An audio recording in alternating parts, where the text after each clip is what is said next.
Bonjour à tous, ici Alexandre alias Savage Crypto. Aujourd'hui, je vous montre comment utiliser une clé Ledger pour garder vos crypto-monnaies en toute sécurité. La vidéo sera divisée en deux parties où dans la première partie, je vous montre comment configurer votre clé Ledger et dans la deuxième partie, comment l'utiliser. Donc, j'espère que cette vidéo vous plaira et si c'est le cas, n'hésitez pas à me le dire en commentaire. Tout d'abord, avant d'aller dans le vif du sujet, la raison pour laquelle je vous recommande d'utiliser un portefeuille physique tout comme Ledger, c'est d'éviter d'avoir des fonds sur des plateformes d'échange centralisées. Des événements tragiques où de nombreuses personnes ont perdu des fonds parce qu'il y avait leur actif sur des plateformes d'échange centralisées. Il y en a eu dans le passé. En 2014, il y a eu le hack de la plateforme Gox. Donc ça, je ne sais pas si ça vous dit quelque chose, mais dans le temps, en 2014, c'est là où plus de 70% des transactions du Bitcoin avaient lieu et la totalité des investisseurs ont perdu pour l'équivalent de 850 000 Bitcoins. Ensuite, un peu plus tard, en 2016, il y a eu le hack de Bitfinex. Donc là, encore une fois, il y a une bonne quantité de Bitcoins qui ont été perdus malheureusement.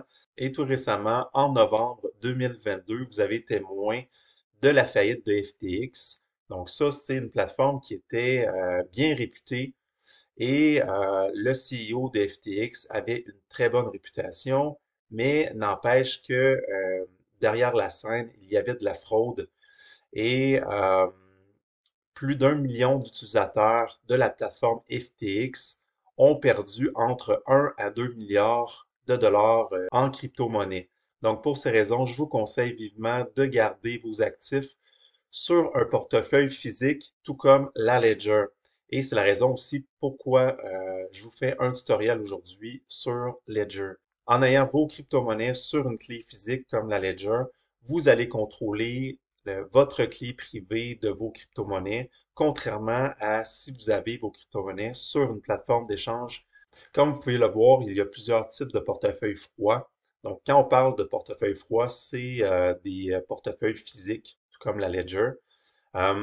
Donc, mis à part la Ledger, il y a la Trésor et aussi SafePal.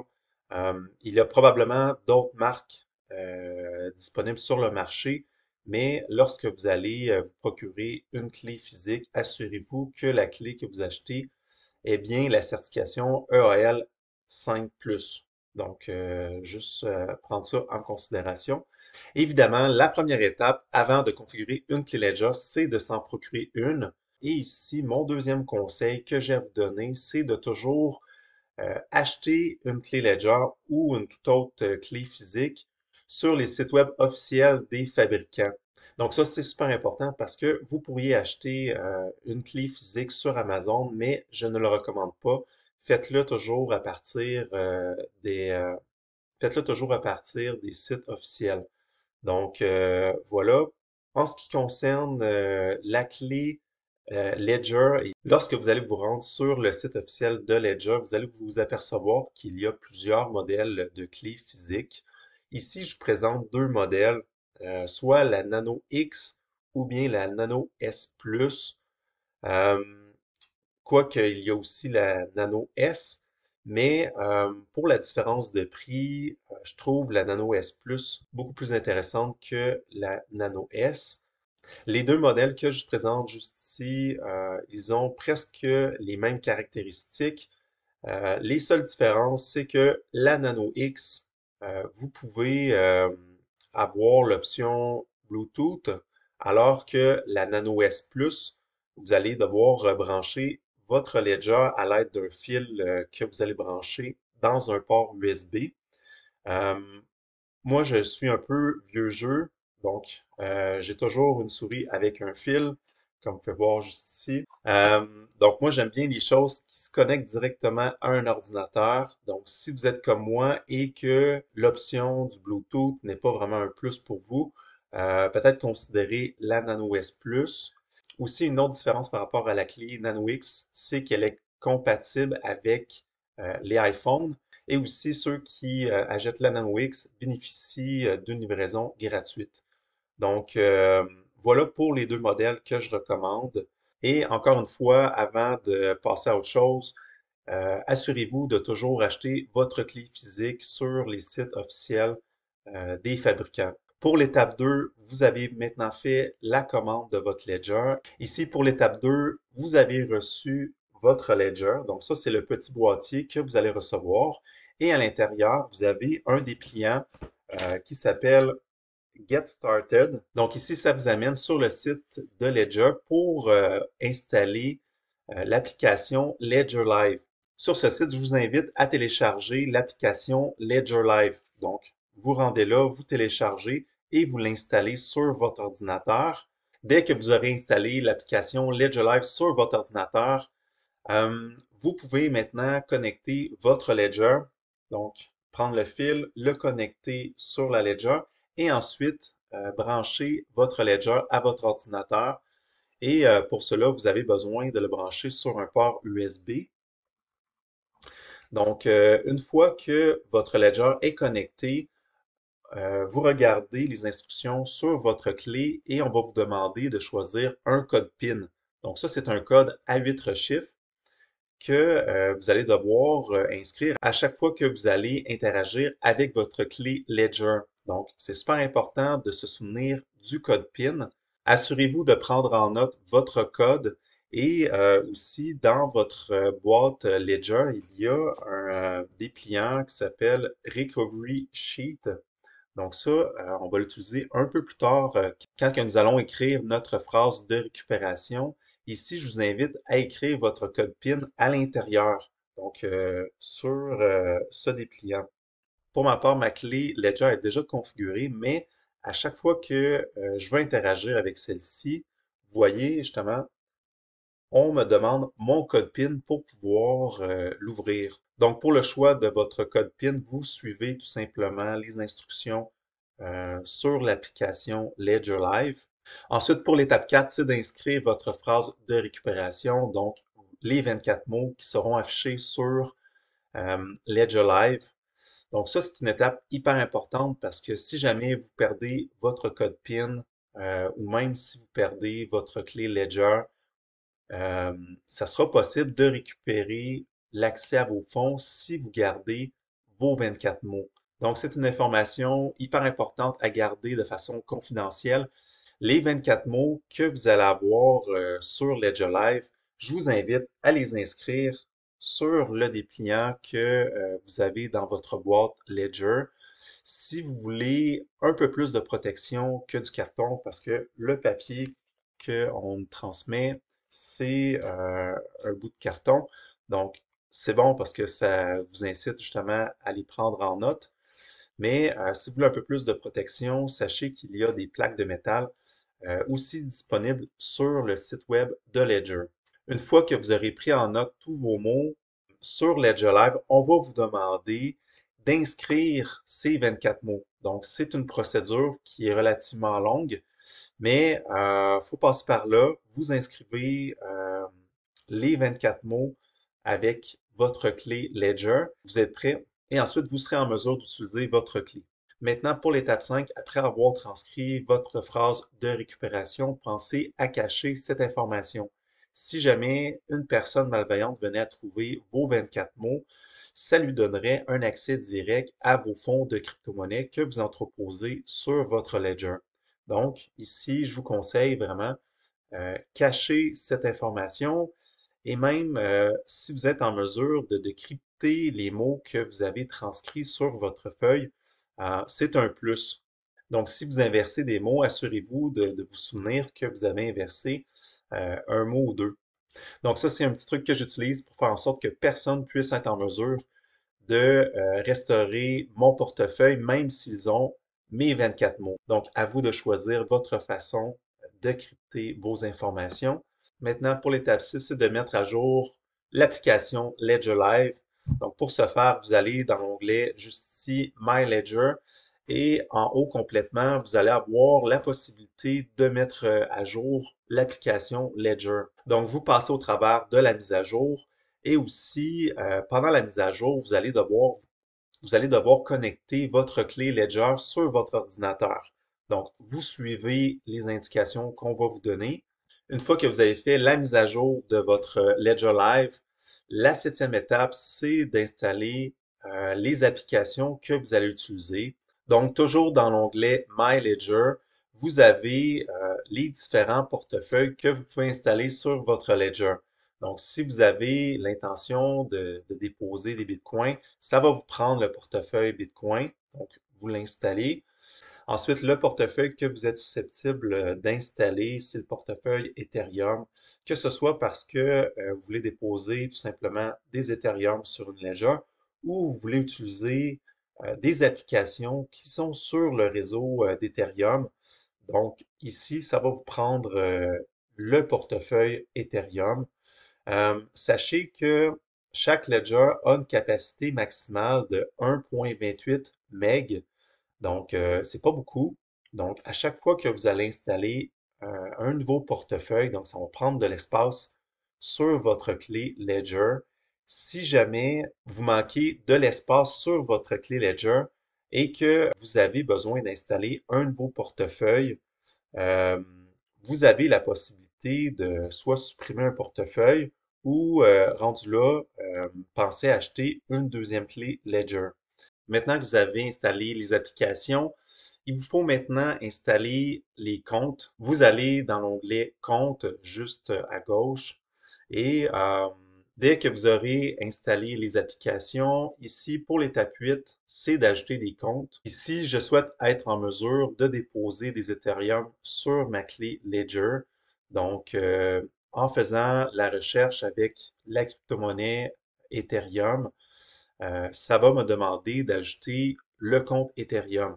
Si jamais vous avez une crypto-monnaie, puis vous demandez quel compte installer, vous n'avez qu'à inscrire, vous n'avez qu'à rechercher la crypto-monnaie dans la barre déroulante et ça va vous donner automatiquement le compte à ajouter pour cette crypto-monnaie. Bien évidemment, avant de transférer une crypto-monnaie sur une Ledger, vous devez vous assurer que votre crypto-monnaie est bien supportée par Ledger.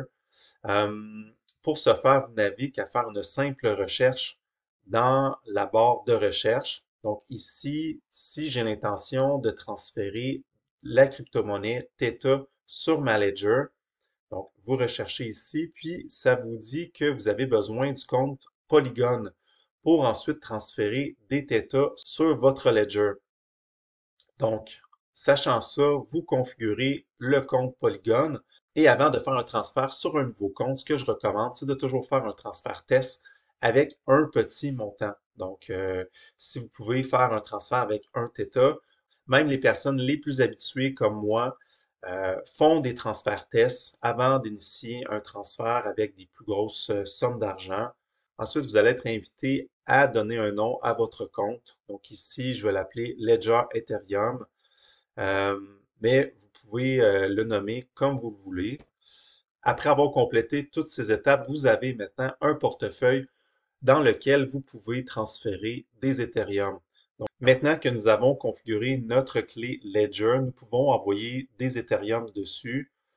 Nous sommes présentement sur le site web de Binance et pour envoyer des Ethereum sur ma clé Ledger, donc vous allez dans Withdraw ici et vous allez dans l'application Ledger Live où vous allez rechercher votre adresse publique Ethereum. Vous allez dans Compte, donc juste avant, préalablement, nous avons installé le compte Ethereum.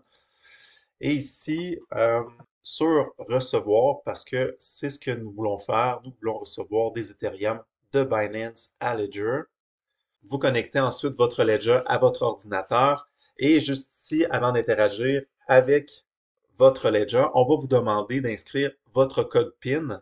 Après avoir inscrit votre mot de passe de 8 chiffres, euh, toujours sur votre Ledger, on va vous demander d'ouvrir l'application Ethereum en appuyant sur les deux petits pitons sur la Ledger. Ensuite, on va vous donner accès à votre clé publique Ethereum. C'est cette adresse que vous allez avoir besoin pour envoyer des fonds d'une plateforme centralisée où vous achetez des crypto-monnaies vers votre compte Ethereum, comme par exemple. Donc, vous copiez votre adresse publique Ethereum juste ici. Donc, vous pouvez le faire avec la souris de votre ordinateur. Et ensuite, vous vous dirigez sur Binance. Ici, vous allez inscrire votre adresse publique Ethereum. Et ensuite, vous sélectionnez le réseau de votre choix. Ici, pour envoyer des Ethereum, vous pouvez les envoyer sur le réseau principal d'Ethereum. Mais si vous voulez interagir avec des protocoles qui sont sur des Layer 2, donc on va en parler un petit peu plus tard, vous avez la possibilité de transférer euh, vos Ethereum sur le réseau d'Arbitrum ou Optimism. Et comme vous pouvez voir, les frais de transaction pour Arbitrum et le réseau d'Optimism sont un peu moins élevés que si vous envoyez des fonds directement sur le réseau d'Ethereum. Donc, si vous sélectionnez le réseau sur lequel vous désirez envoyer vos fonds Ethereum, et par la suite, vous décidez la quantité à envoyer. Pour recevoir des fonds, c'est aussi simple que ça. Maintenant, pour envoyer des fonds, euh, toujours dans Ledger Live, donc vous allez dans Compte. Ici, sur la Ledger, j'ai des fonds dans mon compte Cosmos. Donc, vous cliquez sur le compte dans lequel vous désirez envoyer une crypto-monnaie et vous cliquez ici sur Envoyer. Ensuite, pour transférer des fonds vers une autre adresse, ça va vous prendre l'adresse de destination et vous allez l'inscrire ici. Puis, à partir du moment que vous allez confirmer l'envoi, on va vous demander de valider les transactions sur votre clé Ledger. Donc, vous voyez que c'est pas n'importe qui peut extraire des fonds de votre compte. Donc, disons que un hacker qui prend contrôle de votre ordinateur, bien, il serait pas en mesure de retirer des fonds de votre Ledger parce que ça prend la confirmation physique d'une personne de votre Ledger pour initier un transfert. Les réceptions de crypto-monnaies sur votre Ledger se fait automatiquement, mais aussitôt que vous avez des crypto-monnaies qui quittent votre portefeuille Ledger, c'est là où votre interaction est requise. Toujours sur Ledger Live, vous avez aussi la possibilité de faire des transactions d'une crypto-monnaie à une autre. Donc, si vous avez, disons, des bitcoins dans votre compte Bitcoin et que vous voulez les échanger contre des Ethereum, vous avez la possibilité euh, de faire ce genre de transaction à même l'application Ledger Live. C'est une possibilité, mais je vous recommande davantage d'utiliser des plateformes d'échange décentralisées. C'est ce que je vais vous montrer dans la deuxième partie du vidéo. Mais je tenais quand même à vous montrer que c'est possible de faire des transactions à même l'application Ledger Live. En plus d'avoir la possibilité de swapper sur l'application, vous avez aussi la possibilité de mettre en staking des crypto-monnaies. Donc, vous allez dans l'onglet Compte. Ici, j'ai l'équivalent de 1 atome sur mon portefeuille Cosmos. Vous sélectionnez le portefeuille Cosmos et en haut à gauche, vous avez la possibilité de mettre en staking à même l'application Ledger Live. Comme vous pouvez voir, c'est facilitant d'avoir ces options en même l'application, mais dans la deuxième partie, je vais vous montrer des meilleures alternatives pour swapper et mettre en staking ces crypto-monnaies. C'est vraiment à partir d'ici que le fun commence et c'est ce que je vais vous montrer à l'instant. Je vous ai montré comment configurer une clé Ledger pour envoyer et recevoir des fonds. Maintenant, je vais vous montrer comment lier votre Ledger à MetaMask et Kepler pour pouvoir tirer avantage des portefeuilles en ligne tout en préservant notre sécurité. Pour votre information, j'ai mon ami Paul qui a fait une excellente vidéo par rapport aux différents portefeuilles qui, selon lui, sont les plus sécuritaires. J'ai été la voir, elle est super intéressante, donc je vous invite à aller la voir. Le lien menant vers sa vidéo est dans la description du vidéo. Donc, c'est selon moi une belle vidéo complémentaire à la vidéo que je fais en ce moment. Maintenant, pour retourner à notre tutoriel, MetaMask, Kepler, c'est des types de portefeuilles chauds. Donc, c'est des portefeuilles qui sont en ligne. Le point négatif par rapport aux portefeuilles chauds, c'est qu'ils sont vulnérables au piratage. Mais le point positif des portefeuilles chauds, c'est que lorsque vous avez des actifs sur MetaMask, vous pouvez ensuite les utiliser sur des plateformes d'échange décentralisées pour pouvoir transiger des crypto-monnaies ou bien même utiliser des protocoles de la finance décentralisée. Donc, ça, c'est les avantages, inconvénients. Euh, L'avantage des portefeuilles froids, bon, bien, je l'ai dit juste avant, c'est ça assure une plus grande sécurité. comparativement au portefeuille chaud. Euh, le point négatif, par contre, c'est comparativement à l'utilisation d'un compte comme MetaMask. Euh, bon, vous avez vos actifs qui sont plus difficiles d'accès. Ici, ce que je vous propose, comme je l'ai mentionné, c'est de lier une ledger à un portefeuille en ligne comme MetaMask. Puis, je vais vous montrer comment faire, comment lier MetaMask à Ledger et aussi comment lier le portefeuille Kepler de l'écosystème Cosmos à une Ledger. Selon moi, c'est la façon la plus sécuritaire de faire des interactions en crypto-monnaie euh, pour nos actifs, puis avec l'application MetaMask qui est liée directement à vos comptes sur Ledger, euh, vous assurez d'être flexible par rapport à l'utilisation des plateformes euh, décentralisées. Donc pour moi, c'est le combo par excellence pour la fiabilité, la sécurité, mais aussi en termes de flexibilité de qu'est-ce que vous voulez faire dans le monde des crypto-monnaies. Tout d'abord, pour lier MetaMask à votre compte Ledger, donc bien évidemment, vous devez vous télécharger l'extension web MetaMask. Ensuite, vous allez dans l'application pour commencer et puis vous allez faire importer un compte. Donc, un compte que vous avez déjà euh, créé sur votre Ledger. Donc, vous l'importez. Vous sélectionnez ensuite votre type de portefeuille matériel. Donc, si tout comme moi, vous avez une Ledger, donc vous sélectionnez Ledger ici.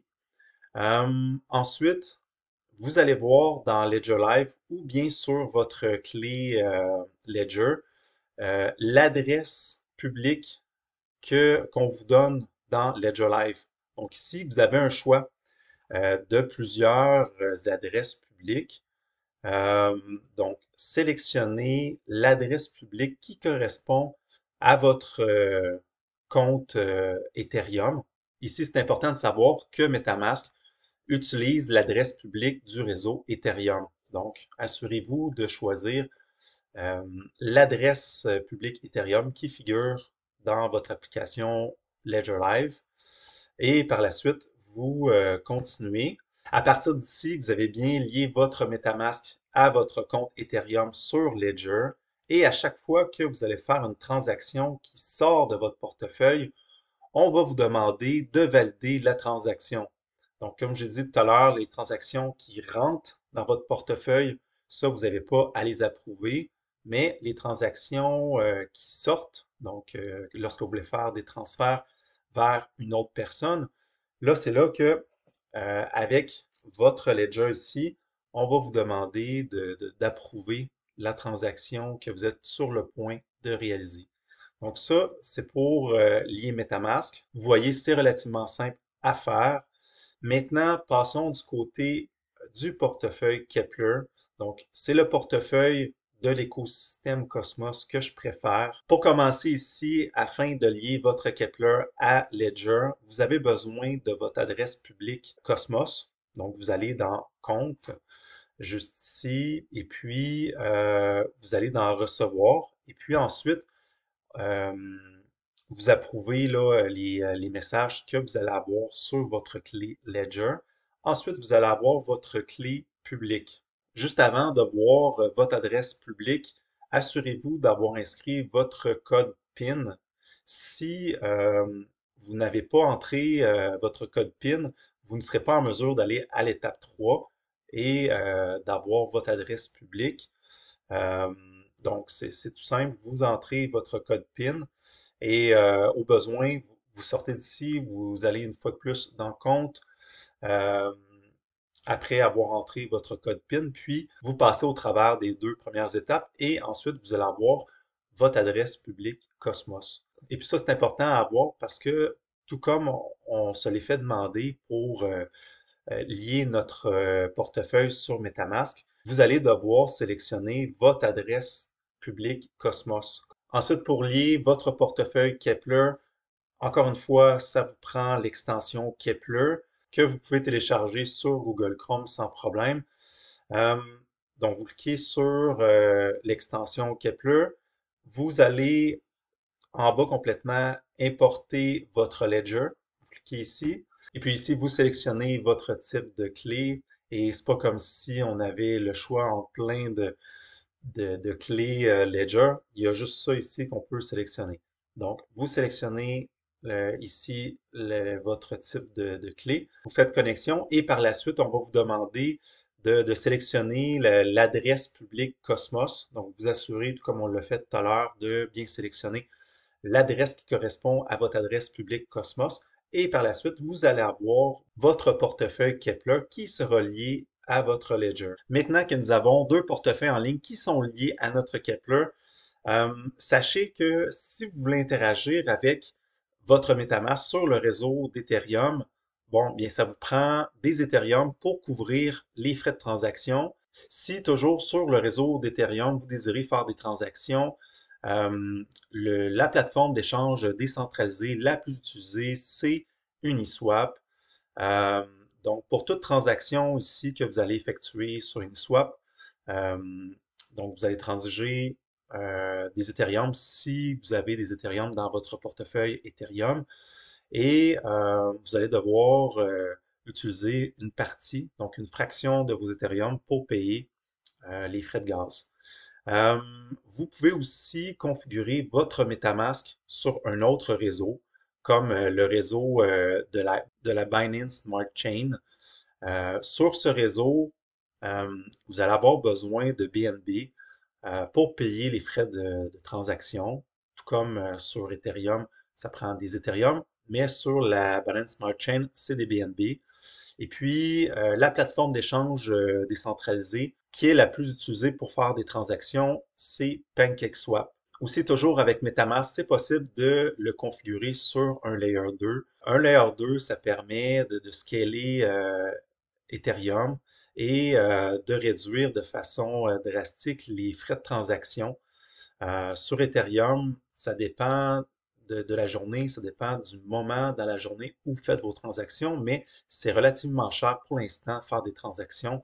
Ça peut varier entre 10 à 100 dollars, tout dépendamment de l'état du réseau, à savoir si il est utilisé beaucoup ou peu. Donc, l'utilisation des Layer 2 peut être une option intéressante parce que ça vous permet de faire des transactions à moindre coût. Pour les interactions avec le portefeuille Kepler, donc ça, c'est un portefeuille qui est utilisé pour tous les coins et jetons de l'écosystème Cosmos. Donc ça, c'est un écosystème que j'aime bien.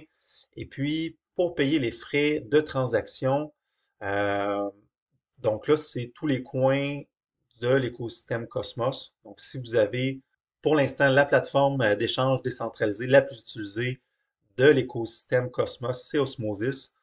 Vous avez là-dessus la plus vaste gamme de crypto-monnaies que vous pouvez transiger. Donc, c'est vraiment une place intéressante si jamais vous désirez échanger des crypto-monnaies de l'écosystème Cosmos.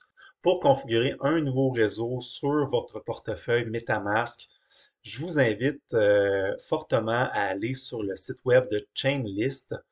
Et ici, ça vous permet d'ajouter automatiquement les réseaux que vous voulez ajouter à votre portefeuille.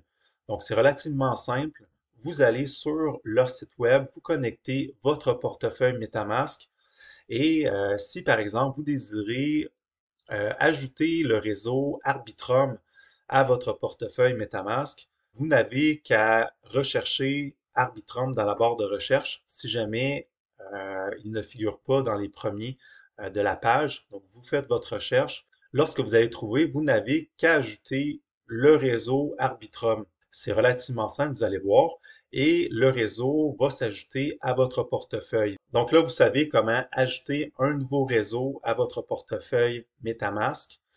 Si vous voulez migrer des fonds du réseau Ethereum vers un L2 comme Arbitrum, et puis là, je mentionne Arbitrum, mais il y a aussi Optimism et Zkissing qui s'en vient, que ça va être des écosystèmes émergents de scaling. Donc, ça vous prend un bridge pour bridger des fonds du réseau Ethereum vers un Layer 2. Ici, à gauche complètement, vous avez des bridges que je vous propose. Donc, il y a le bridge Across Orbiter Finance et aussi le bridge Up protocole. De plus en plus, j'utilise davantage des agrégateurs de bridge qui analysent les différents bridges qui existent sur le marché et puis qui vont vous donner les meilleurs prix au moment où vous faites votre recherche. Donc, ce que je fais, c'est que j'utilise, par exemple, deux agrégateurs de bridge et je vais utiliser l'agrégateur qui m'offre le meilleur prix. Personnellement, j'aime bien utiliser l'agrégateur Bungie, donc le deuxième lien que je vous ai laissé juste ici, et le troisième lien qui correspond à l'agrégateur Li-Fi. Donc, Li-Fi, ça, c'est le logo de cet agrégateur. Donc c'est ça. Vous bridgez des fonds du réseau Ethereum vers un L2 de votre choix. À l'image en bas à droite, vous avez les différents réseaux Layer 2 que je vous ai parlé tout à l'heure. Et vous avez les coûts associés pour soit envoyer des Ethereum ou pour faire des transactions. Et puis, vous voyez que vous pouvez ainsi remarquer que faire une transaction sur Ethereum, pour l'instant, ça coûte 2,54, alors que de faire une transaction sur Arbitrum, c'est 12 sous. Euh, pour l'instant, c'est vraiment juste 2,54 sur Ethereum, mais pendant les périodes plus achalandées, ça peut être des sommes vraiment astronomiques.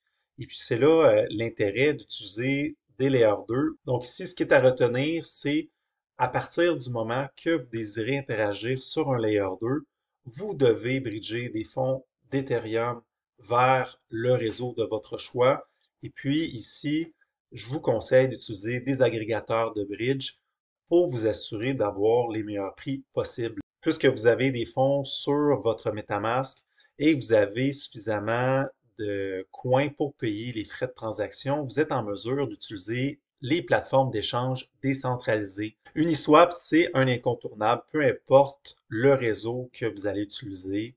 Vous pouvez interagir sur Uniswap, sur Ethereum, sur Arbitrum, sur Optimism, sur Polygon, euh, afin d'optimiser vos frais de transaction. PancakeSwap, on l'a dit tout à l'heure, c'est une plateforme d'échange décentralisée sur le réseau de la Binance Smart Chain.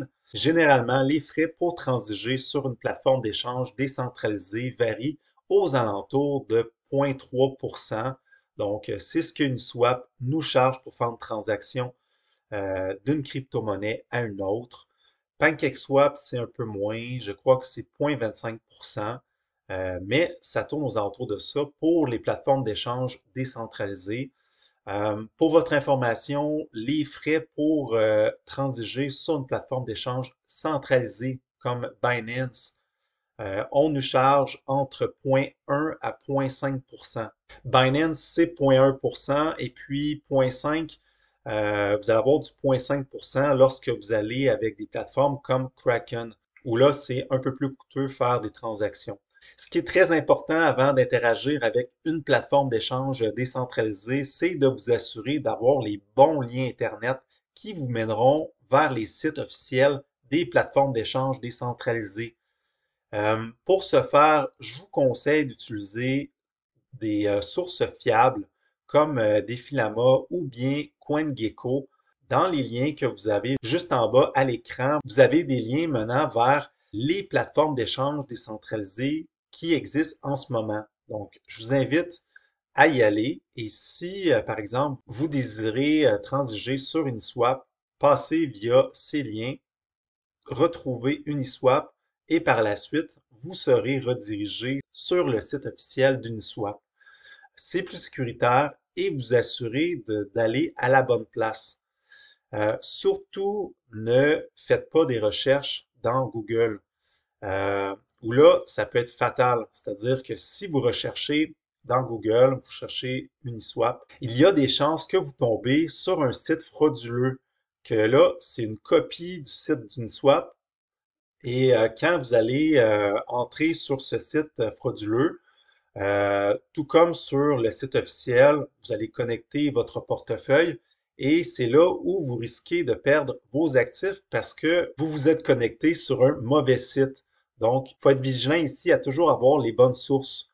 Donc, c'est pourquoi je vous invite de toujours passer via des sources fiables et lorsque vous avez les adresses bien, par après, ajoutez-les à vos favoris.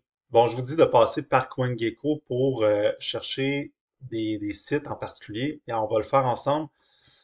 Nous sommes présentement bon, sur CoinGecko. Vous avez en haut complètement l'onglet plateforme d'échange. Mon intention, c'est de faire une transaction, disons, sur Uniswap. Donc, c'est une plateforme d'échange décentralisée. Donc, vous cliquez ici. Vous voyez qu'Uniswap, c'est la plateforme numéro un sur tous les exchanges décentralisés. Vous cliquez sur Uniswap. Et puis, vous voyez ici le bouton Commencer à négocier. Et c'est là que vous allez être redirigé vers le site d'Uniswap. Donc, c'est important de passer par là si jamais vous n'avez jamais été sur Uniswap ou si vous n'avez pas pris la peine d'enregistrer Uniswap dans vos favoris. Donc, c'est mon petit conseil. Maintenant que nous sommes sur Uniswap, que ma Ledger est connectée à mon ordinateur, on va faire une transaction ensemble pour que je vous montre c'est quoi faire une transaction sur une plateforme d'échange décentralisée avec une Ledger. Donc, vous allez voir, c'est tout simple. Présentement, mon portefeuille est connecté sur le réseau d'Arbitrum. Euh, donc, j'avais des fonds sur ce réseau. Vous voyez ici que j'ai des Ethereum pour être en mesure de transiger sur ce réseau. Et ce que nous allons faire ensemble, nous allons ensuite transiger des Ethereum contre un stablecoin, l'USDC. Si jamais vous désirez toujours rester en crypto-monnaie, mais être à l'écart de la volatilité du marché euh, et être dans une crypto-monnaie qui reste stable, qui garde son prix. L'USDC, c'est du 1 pour 1 par rapport à la devise américaine, le dollar américain. Euh, donc, c'est le choix à faire. Donc ici, je vais transiger une petite fraction de mes Ethereum contre l'équivalent d'à peu près 1 USDC. Et je m'assure d'avoir entré mon code PIN de ma clé Ledger et je fais ensuite échanger. Donc ici, je valide le swap. Ici, ça nous dit confirmer la transaction dans le portefeuille. Vous avez ensuite une notification de la part de l'application MetaMask. Vous appuyez ensuite sur Continuer. Et puis, c'est là où est-ce que le terme sécurité prend tout son sens par rapport à l'utilisation d'une clé Ledger. C'est que vous allez avoir un message en provenance de votre clé Ledger qui vous dit de valider la transaction. Et puis, si vous faites rien, vous laissez votre clé sans l'approuver, vous voyez que vous avez justement le message au centre qui va rester comme ça indéfiniment. Faisant ainsi, votre transaction ne sera jamais approuvée. Donc, si vous désirez que votre transaction ait lieu, euh, donc vous prenez votre clé Ledger que vous avez connectée à votre ordinateur via Ledger Live. Et puis, ici, on va approuver la transaction. Vous voyez ici, j'approuve la transaction. J'appuie sur les deux boutons. Et puis, je fais ça pour tous les messages qui me sont affichés à l'écran. Et maintenant, je viens de confirmer tous les messages que j'avais pour valider la transaction. Tout dépendamment des interactions, ça se peut qu'il y ait environ une dizaine de messages à approuver. Et ça dépend de vos interactions. Pour envoyer simplement des fonds, habituellement, vous avez moins de messages à approuver sur votre ledger. Mais c'est ça. Donc, pour faire une transaction, comme vous pouvez voir sur Uniswap, donc une plateforme d'échange décentralisée, on a utilisé le portefeuille MetaMask qui était lié à notre ledger et on avait une couche de sécurité parce que on devait valider manuellement notre transaction sur la clé Ledger. Donc, c'est vraiment super pour ça. Ce qui est merveilleux, comme je l'ai dit un peu plus tôt, c'est que on a la flexibilité qu'offre les portefeuilles en ligne comme MetaMask et on a l'aspect sécurité que nous offre la Ledger. Donc, voilà pour les transactions sur les plateformes d'échange décentralisées. Là, je vous ai montré comment faire pour interagir avec MetaMask sur Uniswap. Mais si vous voulez faire des transactions avec le portefeuille Kepler, la procédure est la même sur Osmosis. C'est vraiment tout simple, vous allez voir. Euh, une autre chose que je pourrais vous montrer, tant qu'à être sur ma Ledger, euh, donc je vais envoyer des fonds sur un autre portefeuille MetaMask que j'ai. Si jamais vous désirez envoyer des fonds sur un autre portefeuille qui vous appartient ou à une autre personne que vous connaissez, euh, donc ça vous prend l'adresse de destination. Donc moi, je vais l'envoyer sur mon compte personnel que j'utilise plus couramment. Et puis, donc, je reviens dans mon compte MetaMask qui est lié à ma Ledger. Donc, vous voyez ici Ledger Ethereum, c'est comme ça qu'on l'a nommé tout à l'heure. Ici, je vais vous montrer comment donc envoyer des Ethereum vers un autre portefeuille. Euh, vous sélectionnez le montant que vous désirez envoyer. Donc, je vais envoyer une petite fraction d'Ethereum à l'adresse indiquée en haut. Donc, vous vous assurez toujours de valider les 4-5 premières lettres et les 4-5 dernières. C'est super important parce que si vous n'avez pas la bonne adresse, c'est malheureux, mais vous allez perdre vos fonds. Donc, vous validez une fois, deux fois pour être vraiment sûr que vous avez la bonne adresse publique de destination. Et par la suite, vous faites suivant. Donc ici, vous prenez en main votre clé Ledger, euh, vous confirmez. Ensuite, sur votre Ledger, vous allez voir qu'il est inscrit Review Transaction. Donc, vous cliquez pour ensuite voir Accept and Send. Donc ça, vous cliquez sur les deux boutons. Et puis, dans le fond, ça va être l'autorisation qui va permettre la transaction de votre retrait d'Ethereum de votre compte Ledger à un autre compte Ethereum. Donc, vous voyez, c'est pas plus compliqué que ça, mais il vous faut confirmer chaque transaction sur votre Ledger. Maintenant, les protocoles de la finance décentralisée, puisque vous avez votre Ledger connecté à votre MetaMask, à votre Kepler, vous êtes en mesure de tout faire ce que vous pouvez faire normalement avec votre MetaMask.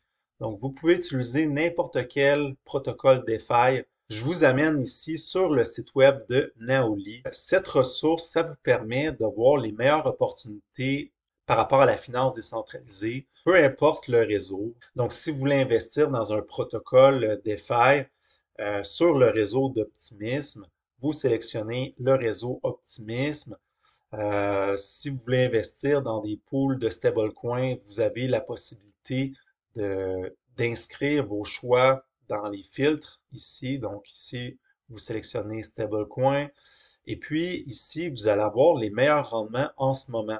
Et puis, vous pouvez voir que en ce moment, sur Optimism, le meilleur pool de liquidité, c'est le pool USDC-USDT qui offre l'équivalent de 31% de rendement annuel.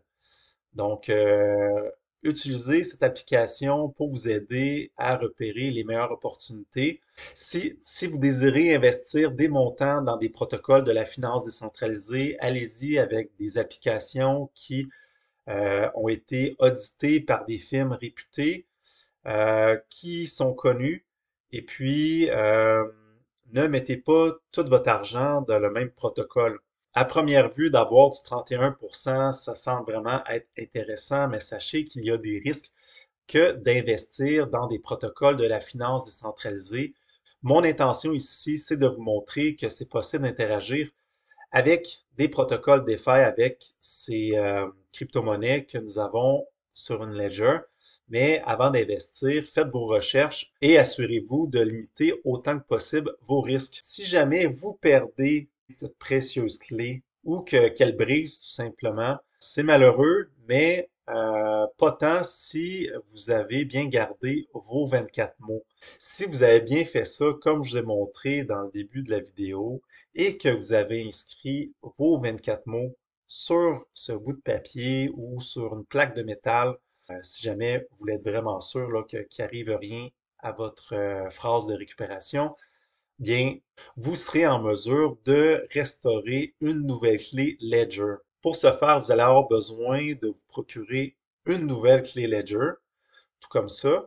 Et à partir du moment que vous allez recevoir votre nouvelle clé, vous installez Ledger Live, vous allez dans les paramètres ici, et puis vous allez cliquer sur réparer votre appareil Ledger. Et puis c'est là que l'application Ledger Live va vous demander vos 24 mots. Donc, vous prenez les 24 mots que vous avez mis là-dessus et ça va restaurer votre clé qui est perdue ou soit brisée. Donc, vraiment, c'est super important, ces 24 mots-là, ne les perdez pas. Comme je l'ai dit, cryptez ces mots-là. Inversez le premier ou le deuxième mot, le dernier, l'avant-dernier, peu importe. Mais faites en sorte que si jamais une personne tombe là-dessus, qu'il ne soit pas en mesure de lui-même se restaurer une clé, donc une copie de votre clé Ledger. Donc, voilà pour la façon de faire pour restaurer une clé si jamais il arrive quelque chose. Maintenant, par rapport au NFT, donc si vous utilisez votre portefeuille MetaMask pour voir les NFT que vous avez qui sont sur votre Ledger, pour voir les NFT que vous avez dans votre portefeuille Ethereum qui est lié lui-même à votre Ledger, vous allez sur OpenSea et lorsque vous connectez votre portefeuille sur OpenSea, vous allez être en mesure de voir tous les NFT que vous avez dans votre portefeuille. Donc, par la suite, vous êtes en mesure de soit les vendre, d'acheter des NFT, vous pouvez les transférer vers une autre adresse MetaMask. Donc, vous faites ce que vous voulez. Mais sachez que c'est possible d'entreposer des NFT sur sa clé Ledger. Vous avez été plusieurs à me poser des questions par rapport à l'utilisation d'une Ledger. J'ai sélectionné 9 questions. Je dirais qu'avec 9 questions-réponses, j'ai pu répondre à l'ensemble de vos questions. Et puis, on va rapidement ensemble passer une à une les questions que vous m'avez posées. Première question, vous m'avez demandé si c'est sécuritaire d'utiliser une clé Ledger. À mon avis, c'est la façon la plus sécuritaire d'interagir dans le monde des crypto-monnaies. Tout simplement parce que lorsque vous allez initier une transaction, que ce soit pour faire un swap sur un DEX ou d'envoyer des crypto-monnaies à quelqu'un d'autre, bien, vous allez devoir valider la transaction sur votre clé Ledger. À mon avis, c'est un must si vous voulez naviguer dans le monde des crypto-monnaies de façon sécuritaire. Deuxième question, on m'a demandé quelles crypto-monnaies qui sont supportées par la Ledger. Il y a une vaste gamme de crypto-monnaies qui sont actuellement supportées par Ledger. Si vous voulez savoir si votre crypto-monnaie est supportée par Ledger, je vous invite à soit aller sur le site que je vous ai mis en référence ici, donc c'est sur le site de Ledger, ou bien dans votre Ledger Live, tout comme on le fait avec l'exemple de Theta tout à l'heure. Donc, vous recherchez votre crypto-monnaie et puis là, vous allez être en mesure de savoir si c'est supporté par Ledger. Troisième question, est-ce possible de lier des portefeuilles d'une Ledger à un portefeuille en ligne comme Kepler ou MetaMask? Donc, la réponse est oui, puis c'est ça qui est la beauté de la chose. En liant MetaMask à une Ledger, ça permet de bénéficier de tous les avantages qu'offre un portefeuille en ligne comme MetaMask et d'avoir une protection accrue que nous offre une Ledger. Donc oui, c'est tout à fait possible et je vous invite fortement à lier votre MetaMask à une Ledger. Quatrième question, est-ce sécuritaire de lier ces crypto-monnaies entreposées sur une Ledger à MetaMask? Donc la réponse est oui. Parce que pour chaque transaction que vous allez initier sur MetaMask, que ce soit sur un protocole DeFi ou sur une plateforme d'échange décentralisée, vous allez, encore une fois, devoir approuver la transaction sur votre ledger. Cinquième question, comment transiger une crypto-monnaie? Tout comme nous l'avons vu tout à l'heure, vous pouvez faire une transaction à même l'application Ledger Live. Donc ça, c'est la solution facile. Si vous désirez payer un peu moins par rapport aux frais de transaction, je vous invite à transiger sur des plateformes d'échange décentralisées comme Uniswap, PancakeSwap, Osmosis. Pour ce faire, vous allez avoir besoin de lier vos portefeuilles en ligne à votre Kepler, tout comme je vous ai montré juste avant. Maintenant, sixième question, comment optimiser les frais de transaction lors des transactions d'une crypto-monnaie à une autre?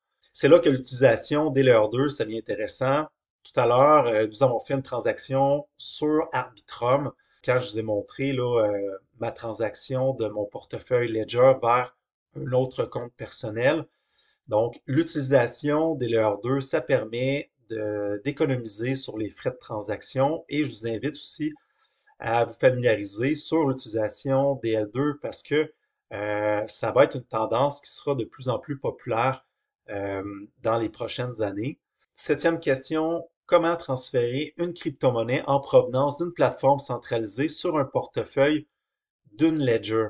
Nous l'avons fait tout à l'heure. Donc, à partir de Binance, nous avons envoyé des fonds sur euh, une ledger.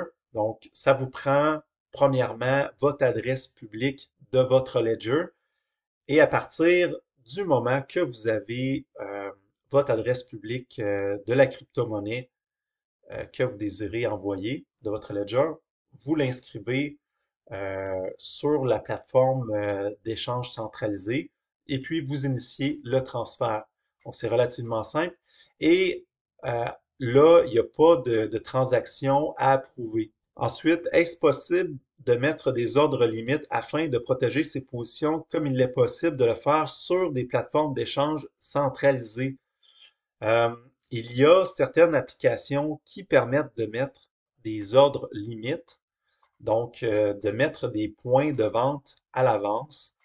Mais sachez que pour faire ça, vous devrez déposer euh, vos fonds sur la plateforme.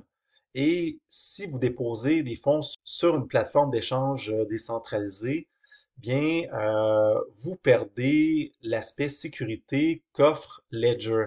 Donc, vous pouvez le faire, mais sachez qu'il y a des risques si jamais la plateforme d'échange décentralisée venait à se faire hacker.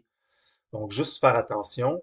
Euh, une alternative à ça, ça serait de ne pas bénéficier des ordres limites pour pouvoir soit acheter ou vendre des crypto-monnaies. Donc, quand vous voyez que euh, vous avez une crypto-monnaie, puis que là, vous voulez vendre, ben, premièrement, mettez-vous des alertes si vous avez un téléphone, un mobile, pour les gens d'Europe. Euh, Vous avez la possibilité de vous mettre des alertes sur votre mobile à des points spécifiques quand une crypto-monnaie va atteindre un prix. Donc, configurer des alertes, vous allez savoir quand vous allez être rendu à vendre et dirigez-vous vers les plateformes d'échange décentralisées pour ensuite faire vos transactions.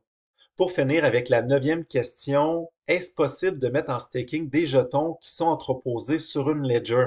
Dans l'application Ledger Live, vous avez la possibilité de façon toute simple de mettre en staking des jetons. Ce que je ne vous ai pas montré encore, mais on va le faire à l'instant, c'est à partir du moment que vous avez lié votre Kepler à Ledger, avec votre Kepler, ensuite, c'est vraiment simple de mettre en staking des jetons. Je vais vous montrer à l'instant comment faire. Ici, je vais vous montrer comment mettre en staking des atomes à partir du portefeuille Kepler. Donc, vous allez sur votre portefeuille Kepler. Une fois dans l'application Kepler, vous sélectionnez votre compte qui est lié à votre Ledger. Donc, vous voyez ici, ça, c'est mon compte Ledger Cosmos. Donc là, vous voyez que j'ai bien un atome dans mon portefeuille Kepler. la façon de faire pour mettre en staking euh, des atomes, vous allez juste en bas, stake, vous cliquez ici.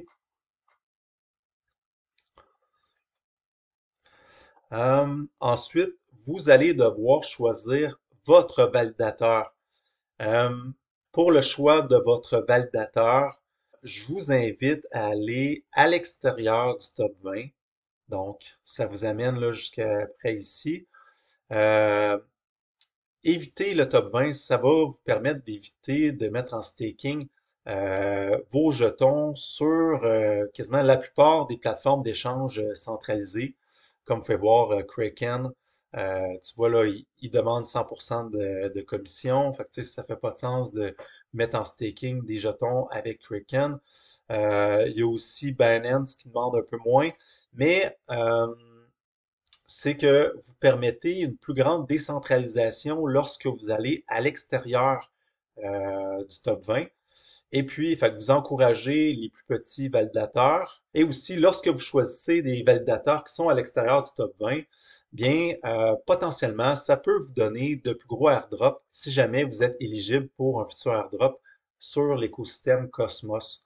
Donc, je vous invite vraiment à choisir un validateur à l'extérieur du top 20 et puis faites vos recherches. Allez voir euh, les sites Internet de chaque validateur afin de savoir si c'est des validateurs qui sont professionnels, si ils ont une bonne historique, à savoir si ils ont toujours été en fonction, donc qu'ils n'ont pas été pénalisés dans le passé à cause d'une action qui était passible d'un slashing. Il y a des risques de staker et ça en fait partie. Donc, je ne veux pas comme rentrer trop dans les détails, mais ici, je souligne le point de allez-y à l'extérieur du top 20, faites vos recherches. Si, par exemple, vous désirez confier vos jetons à un validateur spécifique, comme ici, on va en choisir un. Euh, donc, Pro Validator. Donc, je vous le recommande pas, c'est un exemple. Donc, mais ça ne veut pas dire que je le recommande pas. C'est juste au fin de l'exemple que je veux vous montrer comment mettre en staking des jetons. Vous allez dans Manage et puis ici, vous allez dans Delegate. Donc, vous allez déléguer vos atomes. Et puis moi, j'ai un maximum à déléguer de 1. Mais là, si vous déléguez tout, donc vous faites max, vous ne serez pas en mesure de récupérer les récompenses que vous avez droit. Donc, je vous invite à déléguer une plus petite partie de du maximum que vous pouvez déléguer. Toujours en gardant en tête que ça prend un minimum de coins pour faire des réclamations de récompenses et faire des transactions. Donc, c'est la raison pourquoi je délègue 0,9 atomes au lieu de déléguer un atome au complet. Et puis, je fais Delegate. Donc, vous voyez ici, il y a des frais pour initier la transaction. Ça prend des atomes. Ça m'en prend pas beaucoup, mais faut que vous compreniez que ça prend un minimum pour initier les frais de transaction. Vous approuvez. Puis là, ici, bon, sur ma clé Ledger, on me demande d'entrer mon code PIN. Donc, j'entre mon code PIN.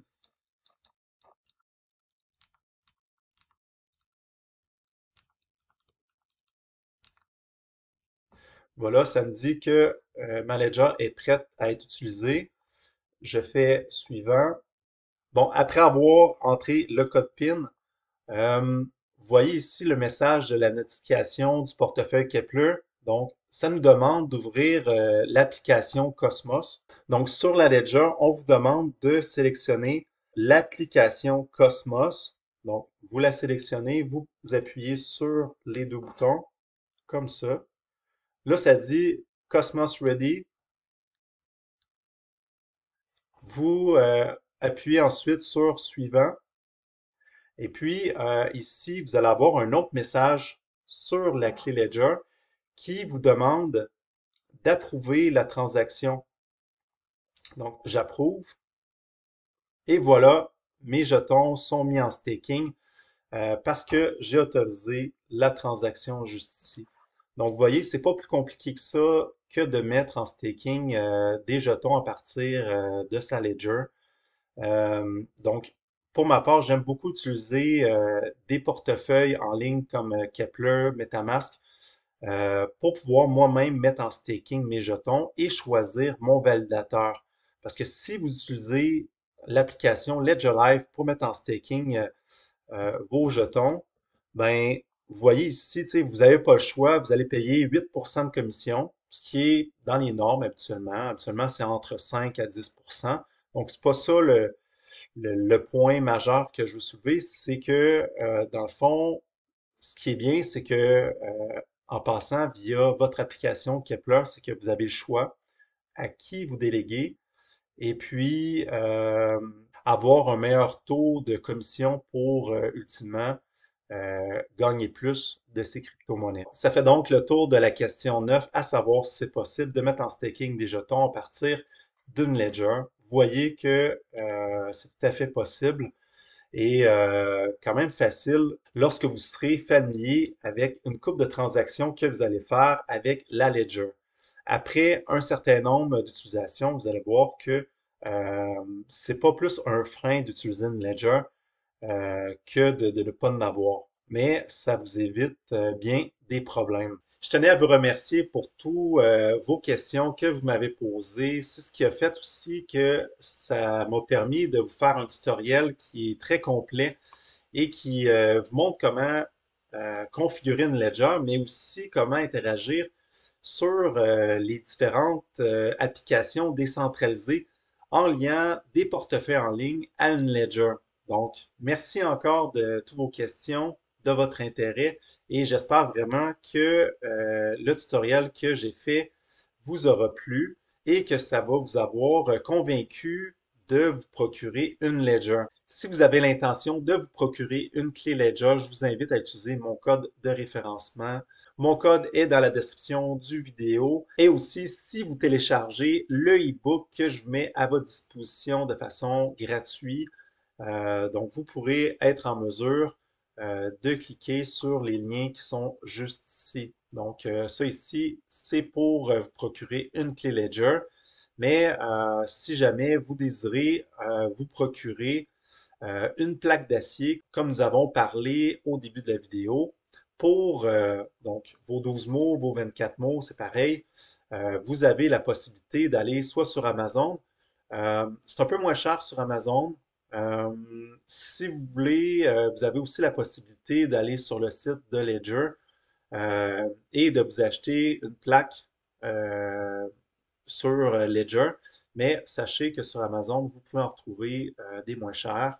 Merci à l'avance d'utiliser mes liens de référencement, ça l'aide la chaîne à se développer. Dernier point avant de se quitter, si vous désirez en savoir plus sur comment sécuriser ces crypto-monnaies, sachez que j'ai une formation dédiée sur ce sujet qui s'appelle Sécuriser ces crypto-monnaies. Donc, c'est la formation que nous voyons juste ici avec l'image du pangolin. Euh, donc là, la vidéo que vous avez vue aujourd'hui, c'est uniquement une fraction de la formation que j'ai fait par rapport à la sécurité. Donc aujourd'hui, nous avons vu comment sécuriser nos crypto-monnaies par rapport avec une ledger.